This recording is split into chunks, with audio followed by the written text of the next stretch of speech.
દીવ સરકારી હોસ્પિટલ પાસે પોલીસની ગાડી તથા ટુ વ્હીલ વચ્ચે અકસ્માત સર્જાયો।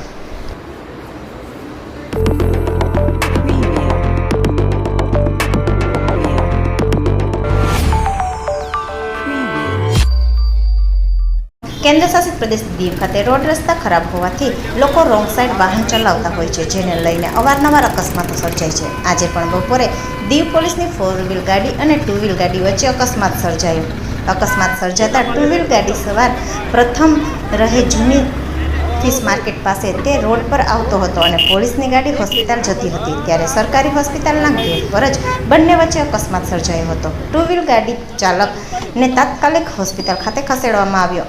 તેના પગમાં ફ્રેક્ચર થયું હોવાથી તેને ઉના રિફર કરેલ છે।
What?